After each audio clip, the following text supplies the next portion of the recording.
नमस्कार स्टूडेंट्स। तो कैसे हैं आप सब? आशा करते हैं आप लोग अच्छे होंगे। तो आज की इस वीडियो में हम बात करने वाले हैं थेल्स फॉर्मूला, यानी थेल्स फॉर्मूला को कैसे सिद्ध किया जाता है। एकदम आपको बेहतरीन सिखाएंगे। यहाँ पर आपको ऐसे सिखा देंगे तो आप किसी को पढ़ा सकते हैं, यानी आप किसी को एकदम थेल्स फॉर्मूला बहुत अच्छे ढंग से सिखा सकते हैं। तो आज की, यदि किसी त्रिभुज की एक भुजा के समांतर खींची गई रेखा, यानी इस भुजा के समांतर खींची गई रेखा, यानी डी जो बीसी के समांतर डी जो समांतर रेखा खींचे, कहते हैं डी इस खींची गई रेखा अन्य दो भुजाओं के, यानी इसके अलावा क्या भुजा बच रहा है, एगो ए से बी और एगो ए से सी, कहते हैं अन्य दो भुजाओं का, अन्य दो भुजा क्या कर रहा है, समान अनुपात में विभाजित कर रहा है। यानी एक जगह डी पर ए बी को प्रतिच्छेद कर रहा है डी पर, और ए ई को प्रतिच्छेद कर रहा है ई पर, यानी दो भुजाओं को समान अनुपात में विभाजित करती है। यहाँ पर क्या हो रहा है, यानी ए डी अब बटे डी भी विभाजित कर रही है और ए ई बटे ई सी विभाजित कर रही है। तो यहाँ पर देखिए, यहाँ क्या है, दिया है क्या, डी समांतर है बीसी का। तो सिद्ध करना है कि हमको क्या सिद्ध करना है,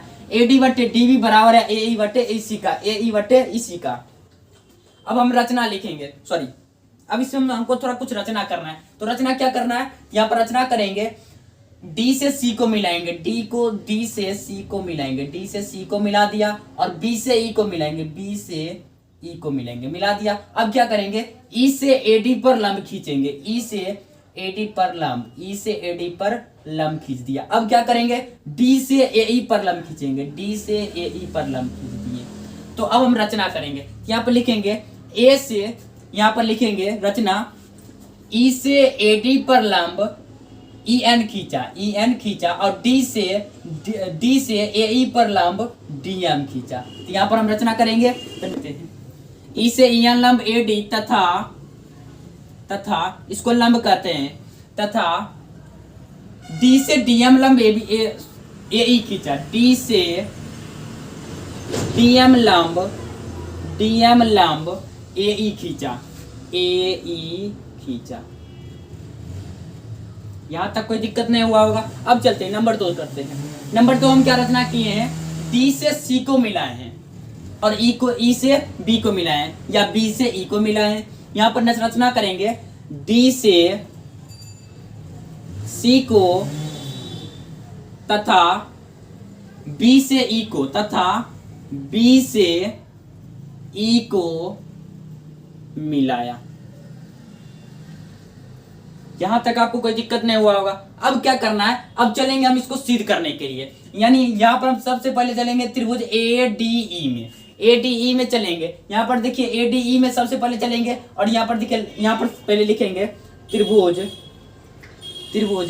ए, यहाँ पर क्या कर रहा है, कहता है ए डी बटे डी बी और ए ई बटे ई सी हमको लाना है। तो ए डी कैसे आएगा, ए डी तो यहाँ पर है ए डी सी, यानी ए डी सी त्रिभुज में चलेंगे तभी ना ए डी आएगा। यहाँ पर हम लिखेंगे ए डी ई का क्षेत्रफल और बटे, उसके बाद हमको डी बी लाना है, यानी डी ई बी का क्षेत्रफल, तो अपने आप डी बी चला आएगा।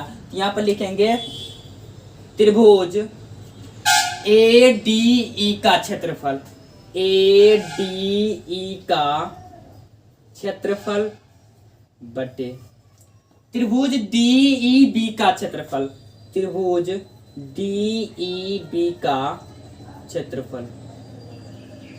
अब देखिए त्रिभुज का क्षेत्रफल की होता है, 1/2 गुने आधार गुने ऊंचाई, आधार गुने त्रिभुज एडी का क्षेत्रफल क्या होता है, 1/2 गुने आधार गुने ऊंचाई, आधार गुने ऊंचाई।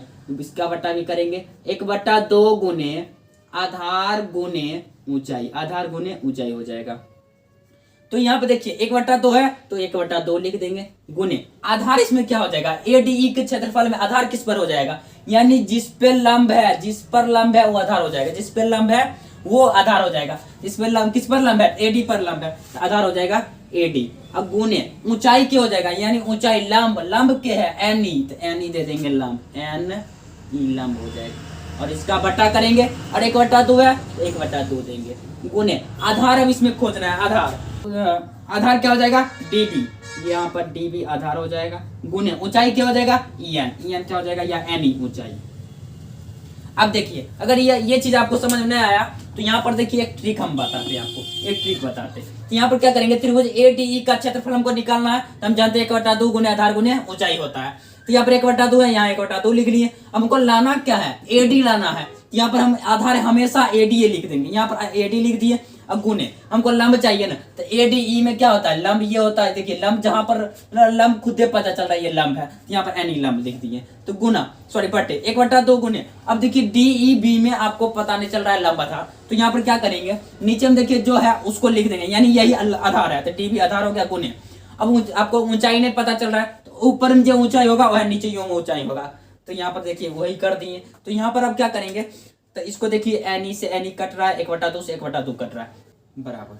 अब देखिए इतना हम कर दिए। अब देखिए ये इसके यहाँ पर समझ लीजिए, यहाँ पर देखिए 1/2 कट गया, एनी से एनी कट गया, बचा क्या, एडी बटे डीबी। यहाँ पर लिख लेंगे एडी बटे डीबी। इसको मान लेते हैं समीकरण 1। यहाँ तक आपको कोई दिक्कत नहीं हुआ होगा। अब हम चलते हैं त्रिभुज ए ई डी में, यानी हम पहले इस पार्ट में चले, इधर साइड चले थे, इधर साइड चले तो क्या को त्रिभुज मिला, एक ए डी ई और उसके बाद मिला डी ई बी। अब हम इधर बात कर लिए, अब हमको इधर चलना है, यानी अब हमको इधर वाला सिद्ध करना था, इधर वाला वो आया, अब इधर वाला करना है। तो ए ई कहाँ मिलेगा, इधर वाला पार्ट में, तो हम चलेंगे ए ई डी में। उसके बाद ई सी कहाँ मिलेगा, इधर वाला में, इधर ई वाला भुजा में, तो डी ई सी में चलेंगे। तो यहाँ पर लिखेंगे, अब यहाँ पर पुनः लिखेंगे, पुनः त्रिभुज ए ई डी का क्षेत्रफल, ए ई डी का क्षेत्रफल बटे डीई सी का क्षेत्रफल, त्रिभुज डीई सी का क्षेत्रफल यहां पर लिख दिए। तो क्या होता है क्षेत्रफल, 1/2 गुने आधार गुने ऊंचाई, आधार गुने ऊंचाई, 1/2 गुने आधार गुने ऊंचाई, ये हम लिख दिए। अब देखिए 1/2 है तो 1/2 लिख लिए गुना। अब बताइए एईडी में, एईडी में आधार क्या होगा, तो आप पहले ये बताए थे जिस पर लंब होगा वो आधार होगा, तो यानी एई आधार हो जाएगा, और एई हम लिख लिए आधार। और हमेशा देखिए यहाँ पर एई हमको लाना है तो वह आधार होगा, ये दोनों सब आधारे वाला है। यहाँ पर एई आधार है तो मान लिए यह आधार है, नहीं तो जिस पर लंब है वह आधार है एई। तो यहाँ पर एई लिख लिए गुने ऊंचाई। अब देखते हैं ऊंचाई यानी लंब, लंब कहाँ है, एई से कोई रेखा लंब है, लंबत है, तो हाँ डीएम लंबत है, तो डीएम लंब हो जाएगा। तो इसका बटा करेंगे, तो 1/2 है लिख दिए गुने आधार क्या हो जाएगा, आधार यहाँ देखिए ईसी लाना है, तो यहाँ पर ईसी आधार होगा डीईसी में। यहाँ पर जैसे बताए थे यहाँ पर उसी तरह यहाँ देख लीजिए, यहाँ पर जैसे बताए थे ये वाला डीबी कैसे आधार हुआ था, तो उसी तरीका से ये भी आधार होगा ईसी गुना। और ऊपर जो ऊपर में लंब होगा वह नीचे यूं लंब होगा, यानी बटे में डीएम। तो यहाँ पर देखिए 1/2 से 1/2 कट जाएगा, डीएम से डीएम कट जाएगा, तो बचेगा क्या, त्रिभुज ए ई डी का क्षेत्रफल और इसका बटा हो जाएगा त्रिभुज डी ई सी का क्षेत्रफल, सी का क्षेत्रफल, तो बराबर हो जाएगा ए ई और बटे में हो जाएगा ई सी। तो इसको मान लेंगे समीकरण 2।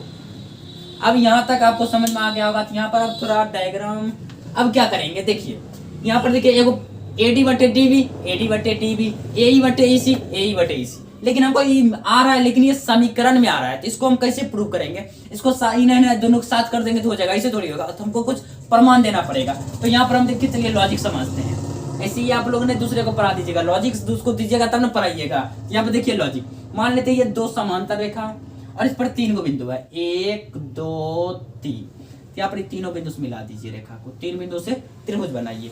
अब यहाँ पर हम क्या करेंगे, इस चौथा जो बिंदु है यहाँ से इस बिंदु को मिला देंगे, और मान लेते हैं इसकी जो ऊंचाई है, इसकी ऊंचाई h है, मान लिए इसकी ऊंचाई h है, और इस बिंदु को इस बिंदु को मिला दीजिए। तो हम कहेंगे सिर्फ पहले कहेंगे ए बी सी का क्षेत्रफल बताइए, तो आप क्या कहिएगा, कहिएगा 1/2 गुने आधार गुने ऊंचाई, आधार गुने ऊंचाई, यहाँ तक एकदम ठीक है। 1/2 है, 1/2 लिख दिए गुना, इसमें आधार क्या होगा, आधार देखिए यहाँ पर क्या हो जाएगा बीसी, आधार क्या हो जाएगा बीसी, यहाँ पर आधार ले लेंगे बीसी। अब गुने ऊंचाई कत है, यानी कित को त्रिभुज है, यानी h मीटर, हम मान लिए h मीटर त्रिभुज है, ये h, यानी ए बी सी का क्षेत्रफल क्या आ गया 1/2 गुने बीसी गुने h आ गया। तो अब हम क्या करेंगे, अब थोड़ा इसको हम मिटाते हैं, थोड़ा हौच पौच हो जाइएगा, इसको थोड़ा हम मिटा देते ही रेखा को। अब क्या करते हैं हम कहते हैं इसका ए, अब ई रेखा यानी इसका नाम दे देते हैं P Q R, P Q R. हम बोले आप पी क्यू आर का त्रिभुज बताइए, तो एक क्या देखिए हम त्रिभुज दोसर है पी क्यू आर है, सॉरी पी क्यू आर है। पी क्यू आर का क्षेत्रफल क्या होगा, कहिएगा 1/2 गुने आधार गुने ऊंचाई, यह समझ लीजिए। तो 1/2 है तो 1/2 गुने आधार, इसमें क्या होगा क्यू आर, नहीं तो इसको चलिए बी ए सी मान लेते, बी सी, इसको भी बी सी, इसको नाम ए, एकरो नाम ए, चलिए। तो 1/2 गुने आधार क्या होगा बी सी। अब ऊंचाई कितना होगा, मतलब क्या त्रिभुज है 8 मीटर। अब देखिए इसका क्षेत्रफल और इसका क्षेत्रफल बराबर है, एकदम बराबर है। अब यहाँ पर आइए इस त्रिभुज में, यहाँ पर देखिए दो को त्रिभुज इस समांतर है, बीसी समांतर है डीई का, ये देखिए क्वेश्चन हम कर रहे हैं, डीई समांतर है बीसी का।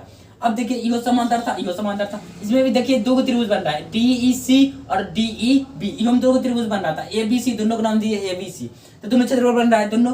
अब देखिए दो को त्रिभुज जो बन रहा है, दो त्रिभुज जो बन रहा है, तो यहाँ पे देखिए दोनों त्रिभुज के क्षेत्रफल क्या हुआ, बराबर हुआ, तो यहाँ पर भी बराबर होगा। तो लॉजिक हमको दीजिए, लॉजिक, यहाँ पर लॉजिक क्या होगा, समांतर रेखाओं के बीच एक ही आधार से बने दो त्रिभुज का क्षेत्रफल हमेशा बराबर होते हैं। ये चीज आप 9th में पढ़े होंगे, तो हमको थोड़ा हिंट दे दिया, अब आपको याद आ गया होगा। तो यहाँ पर हम लॉजिक लिखेंगे, यहाँ पर हम लॉजिक लिखेंगे एक ही आधार से, सॉरी यहाँ पर लॉजिक लिखेंगे चूंकि डी समांतर है, चूंकि डी समांतर है बीसी का, तो इसलिए देखिए समांतर रेखाओं के बीच एक ही आधार पर बने दो त्रिभुज का क्षेत्रफल क्या होता है, बराबर होता है। त्रिभुज डीईबी का क्षेत्रफल बराबर हो जाएगा त्रिभुज डीईसी का क्षेत्रफल, त्रिभुज डीईसी का क्षेत्रफल। यहाँ तक आपको दिक्कत नहीं होगा। अब चित्र का अब कोई काम नहीं, आप चित्र को मिटा देते हैं, चित्र को मिटा देते हैं, यहाँ पर चित्र मिटा देते हैं। अब क्या करेंगे, यहाँ पर देखिए, यहाँ पर देखिए, अब देखिए यहाँ पर समीकरण 1 है, समीकरण 2 है। अब देखिए ए डी ई का क्षेत्रफल या ए ई डी का क्षेत्रफल दोनों बराबर हुआ, ई दोनों हमारा मिल रहा है, हमको इहो दोनों को मिलाना है। कैसे मिलाएंगे देखिए, कहता है का डीईबी यानी डीईबी का क्षेत्रफल बराबर है त्रिभुज डीईसी का क्षेत्रफल, त्रिभुज डीईसी का क्षेत्रफल। जहां तक आप लोग को आप समझ में आ गया होगा। अब देखिए यहाँ पर जो चित्र था उसको मिटा दिए, कहीं की जगह का अभाव तो मिटाना पड़ा। तो यहाँ पर ये समझ गए समांतर रेखाओं के बीच एक ही आधार पर बने दो त्रिभुज का क्षेत्रफल क्या होता है, बराबर होता है। जब बराबर है तो इसका मतलब त्रिभुज डीईबी का क्षेत्रफल बराबर हो जाएगा त्रिभुज डीईसी का क्षेत्रफल। तो यहाँ पर देखिए तब क्या हो जाएगा, यहाँ पर देखिए एडीई का क्षेत्रफल यहाँ है एईडी का क्षेत्रफल, यानी ये दोनों बराबर है, हमको ये दोनों बराबर करना है। यानी देखिए डीईबी का क्षेत्रफल, तो डीईबी का क्षेत्रफल किसके बराबर है, डीईसी का क्षेत्रफल। यानी हम लिख सकते हैं समीकरण 1 से क्या होता है, यहाँ पर देखिए इसका समीकरण 1 से चलेंगे तो यहाँ पर एडी और बट्टे में क्या आ जाएगा, डीबी आ जाएगा। यहाँ पर क्या है, त्रिभुज एडीई का क्षेत्रफल, त्रिभुज एडीई का क्षेत्रफल और बट्टे देखिए त्रिभुज डीईबी का क्षेत्रफल किसके बराबर है, त्रिभुज डीईबी का क्षेत्रफल डीईसी के बराबर है। इसको मान लेते हैं समीकरण 3 से। यहाँ पर लिख लीजिए समीकरण 1 में 3 का मान रखने पर, 3 का मान रखने पर यहाँ पर आपको दिखाई नहीं दे रहा होगा, तो यहाँ पर सुन लीजिए। समीकरण 1 में 3 का मान रखने पर, यहाँ पर जगह का भाव इसीलिए यहाँ पर लिख दिए हैं, सॉरी बोल दिए हैं।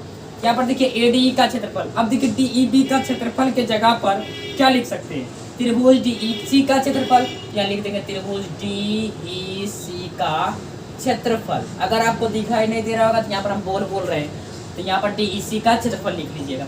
अब देखिए इसको देखिए और इसको देखिए, क्या ये दोनों सेम मिल रहा है, हाँ मिल रहा है। यानी त्रिभुज एईडी का क्षेत्रफल तो त्रिभुज एडीई बोले या एईडी बोले, बात तो बराबर है। और बटे त्रिभुज डीईसी का क्षेत्रफल, बटे त्रिभुज डीईसी का क्षेत्रफल इसके बराबर एई बटे ईसी है। तो क्या हम इसका मान, इसका जो एई बटे ईसी मान है इसमें हम रख सकते हैं, कहेंगे एई बटे में ईसी अब बराबर एडी बटे डीबी, यही तो हमको लाना था। यहाँ पर देखिए एडी बटे डीबी, ओहो नहीं मिला, तो इसको और करके लिखते हैं एडी बटे डीबी, एडी बटे डीबी, यानी इधर का इधर लिख देंगे और एई बटे ईसी। देखिए सिद्ध हुआ, सिद्ध हुआ। यहाँ पर देखिए AD बट्टे DB, AD बट्टे सॉरी माफ कीजिएगा, AD बट्टे DB और बराबर है AE बट्टे EC का। यहाँ पर हमने सिद्ध कर दिया। आशा करते हैं आपको बढ़िया से समझ में आ गया होगा।